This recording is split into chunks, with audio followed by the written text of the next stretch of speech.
Can the Dallas Cowboys find a way to snap this 2-game losing streak in week 9 against the Atlanta Falcons? We'll break it down on this crossover edition of the Locked On Falcons and Locked On Cowboys podcast.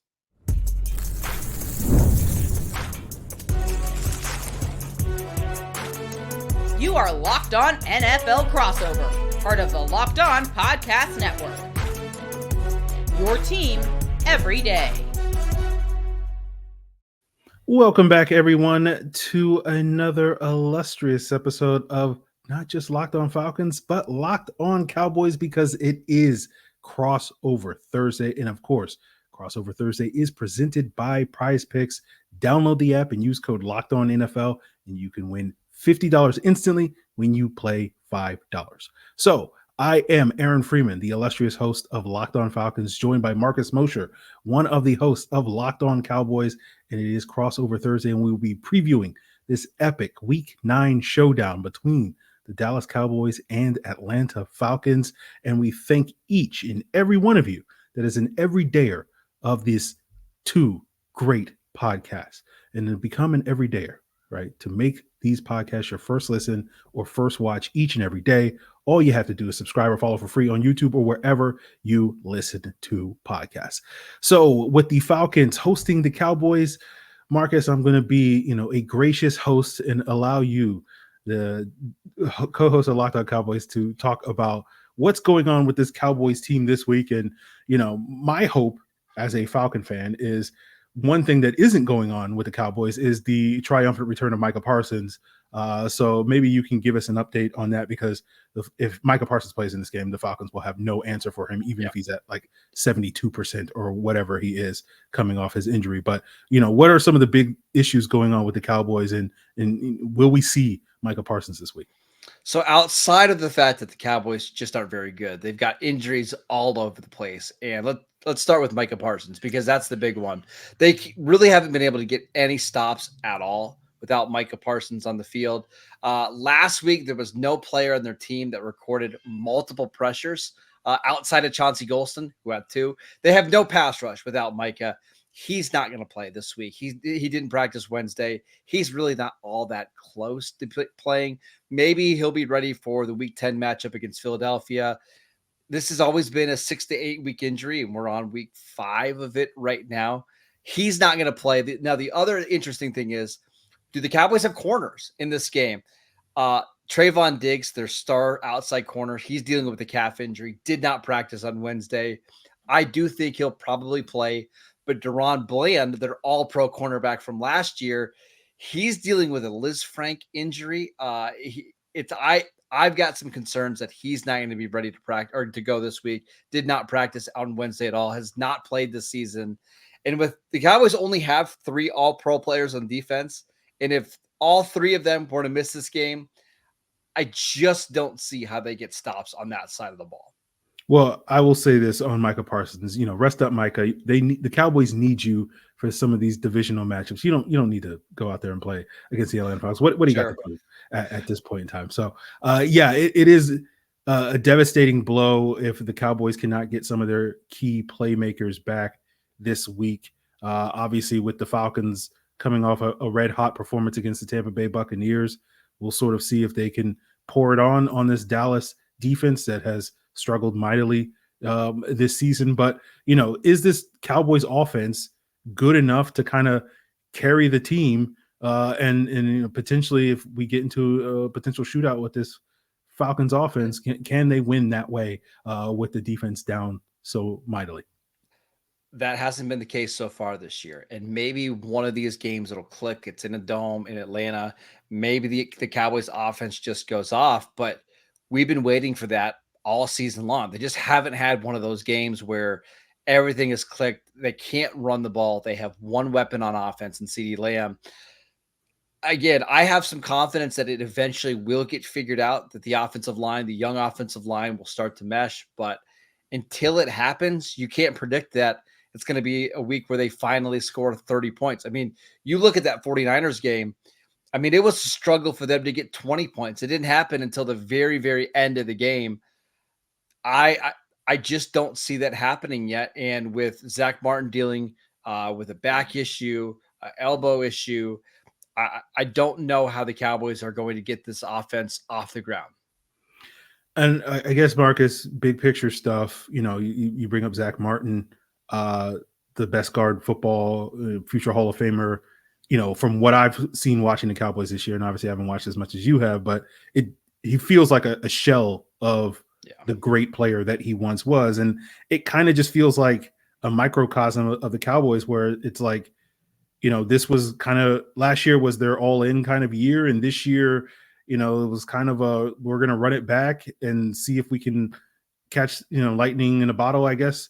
And it just doesn't seem to be going the Cowboys' way. And are we in the midst of this whole thing coming apart, or do you feel like this team can find a way to sort of, revivify this 2024 season? So I'm going to answer your second part of your question first. This has always been a soft rebuild. Jerry Jones went on a local radio station a couple of weeks ago and laid out the case like, hey, we just didn't want to spend any more money on this version of the team. We've spent a lot over the last couple of years, and we're kind of paying, I don't want to say paying for our sins, but you get the idea. Like, this is going to have to be the year they reset their cap. So I do think at some point in this year, they're going to start to play better football. But does that mean they're a contender or they're going to make the playoffs? I don't see it unless they were to happen to steal a couple of these games, like this game against the Falcons or the Eagle game next week. I don't see that happening. As for Zach Martin, you're right. The last 2 weeks have been arguably the worst games of Zach Martin's career. You can see he just doesn't move the same. I know he's dealing with multiple injuries right now. I also wonder if his heart is still into it. I mean, you just don't see the same energy out of him. This is what happens with older players. I mean, he's played a lot of football. He's started to get banged up the last couple of years.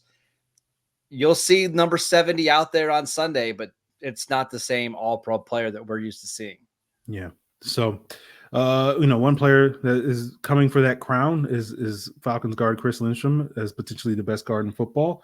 And we'll change tunes and switch gears here on this crossover Thursday, talking about, whether Chris Lindstrom and the Falcons offensive line can protect against Kirk Cousins and keep the momentum that they were building against Todd Bowles and the Bucs the last couple of weeks, and be able to put points on this struggling Cowboys defense. And we'll get into that as we continue today's Locked On Falcons, Locked On Cowboys crossover Thursday.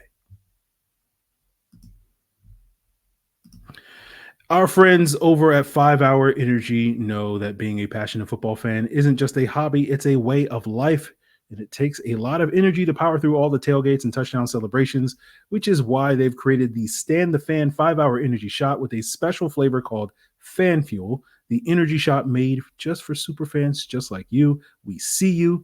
And you know what gave me a bit of Falcons fan fuel this past week? It was the moment when Falcons special teams ace Kadero Hodge made a huge tackle on a fake punt, and I jumped out of my seat because I'm a big believer that special teams matters, and it may matter to you, but you know what definitely matters to you is having energy throughout the day. And 5 Hour Energy knows that no matter what team you root for, being a fan requires heart, soul, and a whole lot of energy, and that's why the limited edition Stand the Fan 5 Hour Energy Shot is here to help you stay fueled all season long.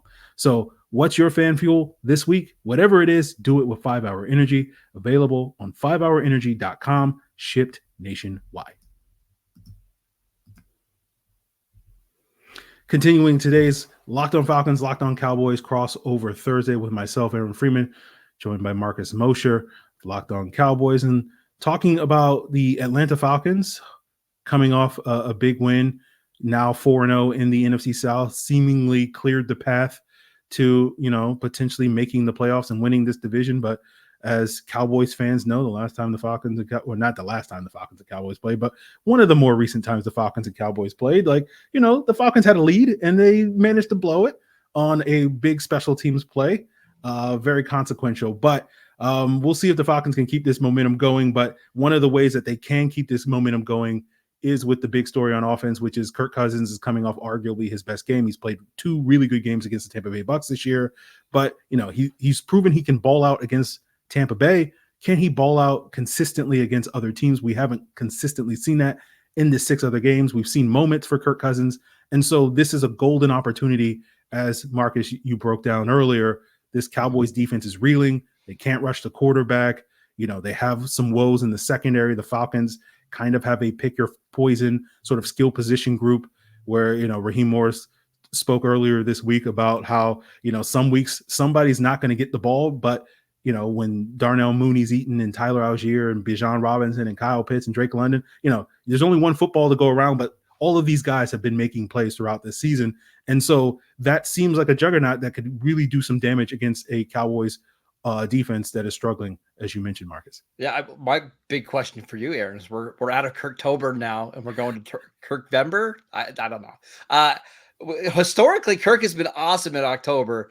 I don't really care about October, November, Kirk Cousins. But one of the things I do want to ask you is, how do you think Kirk has progressed from the Achilles injury? Because, listen, as a diehard Steeler hater, I watched that Week 1 game. Yeah. My conclusion was, Kirk can't move. Like, if he can't move and can't drive into the football, this isn't going to work. But we have seen him progress over the last couple of weeks. To you, who studies the tape, what have you seen from Kirk's mobility? Well, I mean, on a relative scale to the other 31 NFL starters in the NFL, Kirk can't still move. But no, you did see last week in the fourth quarter him make a sort of crucial run and scramble, a 13-yard run. Basically, I think that was 13 more yards than Kirk Cousins has ran for this entire season. So, that one play looked like a sign of progress for Kirk Cousins. And I feel like he's still not going to be that guy that's going to generate a lot of, second reaction plays and extend plays outside the pocket and move within the pocket and whatnot. He still remains very much a statue. And we'll see if Mike Zimmer can sort of cook up some things from his days in Minnesota with that familiarity and throw some blitzes at Kirk that he hasn't seen coming.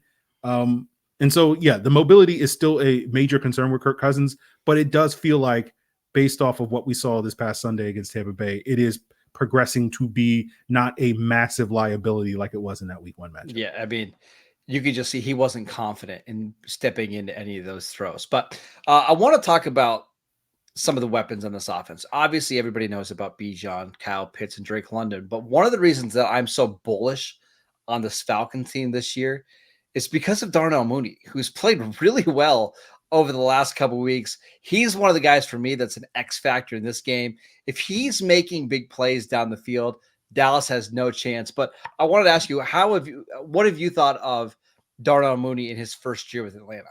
Yeah, I was very vocal, being like, I don't see Darnell Mooney being this high level number 2 wide receiver that the Falcons are paying him. I think he's more of a number 3. He'll be better in Atlanta than he was in Chicago, but like, he's probably not going to be that good. And he has absolutely made that take age like milk in the Sahara Desert.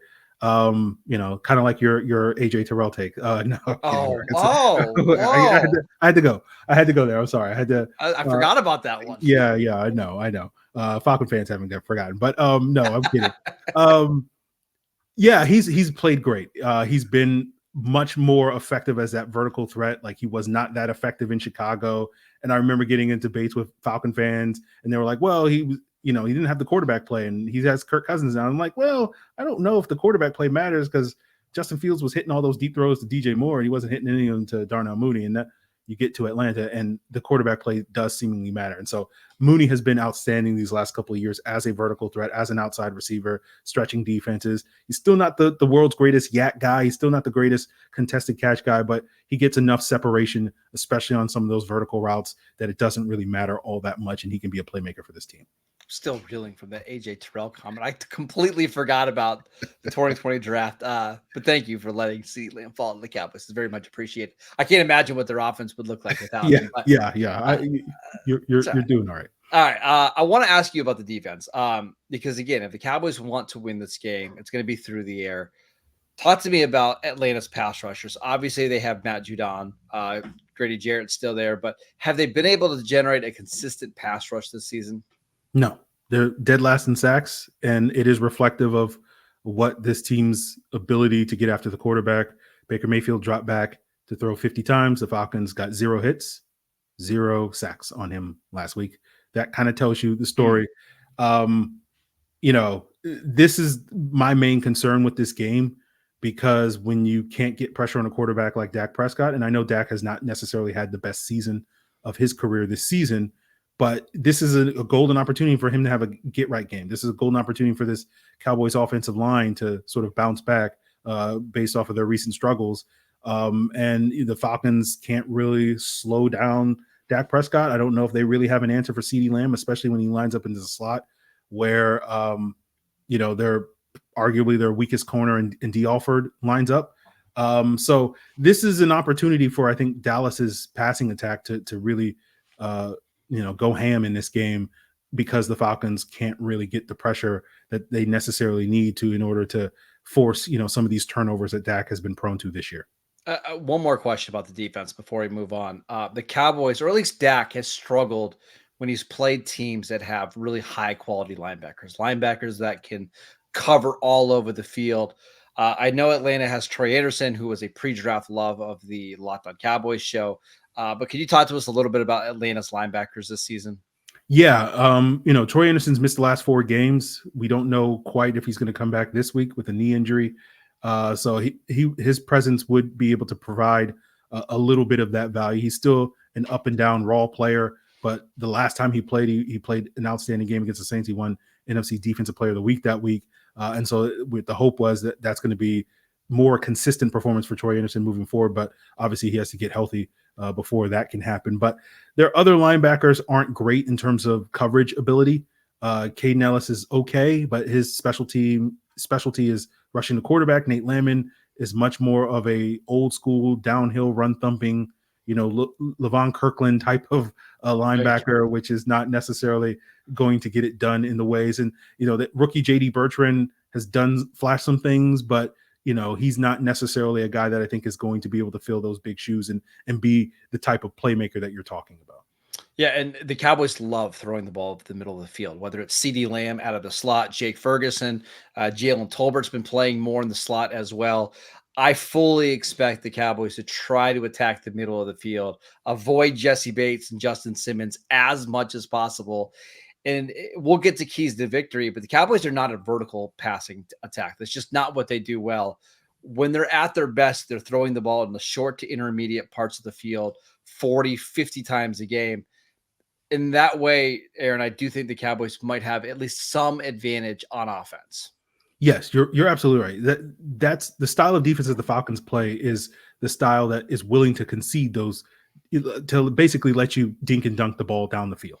And so if Dak wants to throw 15 6-yard passes to CeeDee Lamb, the Falcons will say, okay, we'll take that. And hopefully we'll get to a stop in the red zone where I know the Cowboys offense has struggled mightily. And that's going to be how the Falcons are going to play. And so the challenge for the Falcons is going to be, or I guess the challenge for the Cowboys is going to be, Jesse Bates is known to cheat, and he will come down and cheat down over the middle, and knowing some of those shadow passes are going to come over the middle and try to jump those throws. And so that is going to be the sort of beware that Dak is going to have to be aware of where Jesse Bates is on the football field at this point in time. But, I think one thing that could factor into that is if Justin Simmons is not healthy for this game. He missed last week's game against the Bucs. We'll see what his status is later this week. But, if he is not in the lineup, I don't know if Jesse Bates is going to feel as confident cheating as much as he wants to on some of those throws, just with his Justin Simmons' replacement, Richie Grant, back there, who's less reliable as sort of that deep sort of security blanket down the field. And so we'll see how that plays in there. But yeah, I think certainly the Cowboys offense will have some opportunities to kind of dink and dunk their way down the field. But we'll talk about sort of keys to victory as we continue today's Crossover Thursday, looking at 3 things that each of one of these teams need to do in order to win the game. And we'll break that down as we wrap up today's Locked On Falcons and Locked On Cowboys podcast. Now get ready to tackle NFL action this season with FanDuel, America's #1 sportsbook, because right now new customers can bet $5 and get $150 in bonus bets if you win. And the FanDuel Sportsbook app gives you everything you need to place live bets on the NFL all in one place. So when you get that hunch in the middle of the game, you can go and check the live stats, the live play-by-play, and do it all on the same page where you place your bets. in that page where you place your bets, you might be wanting to bet on this upcoming Falcons-Cowboys matchup where the Falcons are 2.5-point favorites. So head on over to FanDuel.com today. And again, you'll get started with $150 in bonus bets if you win your first $5 bet over at FanDuel.com. Never waste a hunch and make every moment more with FanDuel, an official sportsbook partner of the NFL. And guys, if you are a renter like me, it feels like far too often you're in this endless loop where you're watching your money vanish into thin air. And it's time to end the loop, turn the rent game around, and start earning some serious rewards. And that's where Bilt Rewards comes in. Bilt is breaking ground as a neighborhood rewards program that hooks you up with points on your rent every month. Pay your rent and watch the Bilt points roll in, and use those points to jet off on a dream vacation. And you can put your points toward a flight or hotel stays, or you can redeem them toward a future rent payment. And they're designed to meet your lifestyle, whatever your lifestyle is. And so earn those points by paying your rent right now when you go to joinbilt.com/lockedonnfl. That's JOINBILT.com/lockedonnfl. Make sure to use our URL so that they know we sent you at joinbilt.com/lockedonnfl to start earning points with your rent payments today. Aaron Freeman here of Locked On Falcons, joined by Marcus Mosher of Locked On Cowboys, and it is Crossover Thursday presented by Prize Picks. Download the app and use code LOCKEDONNFL to win $50 instantly when you play $5. So, Marcus, what are 3 things the Dallas Cowboys have to do to win this game on Sunday, a.k.a. keys to victory? Yeah, this one's pretty easy for me. You just have to stop the Falcons in the red zone. Like, you're going to give up yards. Dallas gave up 470 yards of offense to the 49ers last week, and most Cowboy fans thought they did a good job. Like, that's just kind of where we're at with this defense right now. Like, it's not the defense we've seen for the last couple of years. They're going to give up yardage. But when we get to the red zone, make Atlanta kick field goals, or at least make them have to make the decision whether to go for it on 4th down or not. And you've got to force some turnovers, right? If they go another game without being able to force any takeaways, they're just not going to win. So takeaways on defense, get some red zone stops, and then on offense, stop shooting yourself in the foot. The Cowboys can move the ball on offense. We've seen that all year, but their red zone offense has been terrible. Dak Prescott has thrown multiple interceptions in 3 straight games. First time he's ever done that. If they can avoid the major mistakes and be efficient, control the ball, control the clock, they're going to keep themselves in this game. And you just never know. You never know what's going to happen in some of these NFC games. Get to the 4th quarter, make it a 1-score game, give yourself a chance to steal a game that you probably shouldn't win. Yeah, definitely. And I think with the Falcons, you look at sort of their 3 keys to victory. I think number 1, you don't want Dallas to have a get-right game. Number 2, you just want to run the football as effectively as other teams have done against this Cowboys defense. And, piggybacking on the point you made is win the turnover battle, right? And when I talk about getting right, don't let Dallas get right? Cowboys 32nd in the NFL in rushing the offense. They're 31st in the NFL in red zone offense, right? And the Falcons are historically known for being that get right team where it's like whatever issues you're dealing with, you can do it against the Atlanta Falcons. And this year hasn't been too different. Their red zone defense isn't particularly good. Their rushing defense isn't particularly good. So don't let Dallas get into a groove and have that type of game that we're talking about that they haven't necessarily been able to have.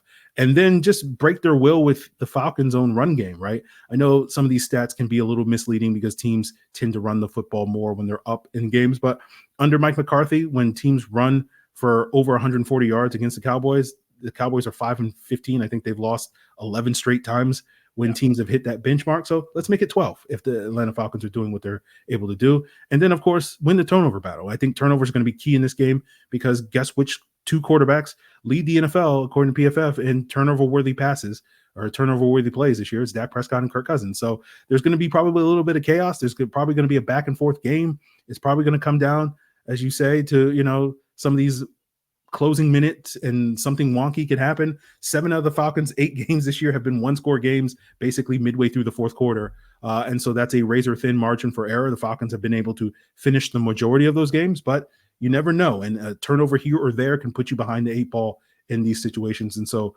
that could be critical to winning this game in what is probably going to be a closer game than Falcon fans would want. But as you say, like that plays, I think, potentially to the strengths of the Cowboys to potentially steal one. Yeah, and look for the third quarter to be the deciding quarter in this one. No team in the NFL has been worse in the third quarter than the Dallas Cowboys. They just can't get their offense right after halftime. I think it's an indictment on Mike McCarthy that they're not making the correct halftime adjustments. So we saw last week the Cowboys went into that game against the 49ers with a 10-6 lead. Coming out of the fourth quarter, they were suddenly down, I believe it was 27-10. Like that's how fast things turned in that game. If the Cowboys can keep this close coming out of the third quarter, I think they've got an excellent chance to win. But I think that third quarter could be awfully dangerous for Dallas. Yeah, definitely. So we'll see what's what. Any sort of closing thoughts, Marcus, before we duck out of here? Yeah, this is a really tough matchup for Dallas because they just don't have the horses on the defensive line to stop the run game, right? So I fully expect them to have to try to load up to stop the run, and that's going to leave a lot of one-on-one opportunities against Drake London, Kyle Pitts, and Darnell Mooney. And with Daron Bland likely not going to play in this game, Kalen Carson, the rookie corner, likely not going to play. His backup, Amani Ojawari, was put on injured reserve this week. The Cowboys could literally be down to their 5th and 6th outside corner in this matchup.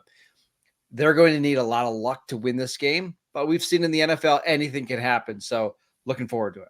Yeah, definitely. And again, Kirk Cousins is known to introduce a little chaos into things. So, you know, that may go in Dallas's favor. So we'll see if the Falcons can build off of their success. We'll see if the Cowboys can rebound off of some recent struggles in this matchup. Again, I think it's going to be a fun matchup for everyone out there watching. Make sure you continue to tune in to Locked On Falcons and Locked On Cowboys all week long to get you more geared up for this upcoming Week 9 matchup. And, of course, to get you geared up for all the other action going on around the NFL, check out Locked On NFL, 2 shows daily. Get that shot of NFL espresso from none other than Locked On Titans, Tyler Rowland, first thing in the morning. And then head on over to the barbershop with Locked On Jaguars, Tony Wiggins, for that real NFL talk. Locked On NFL, Locked On Cowboys, Locked On Falcons. They are all part of the Locked On Podcast Network, your team every day.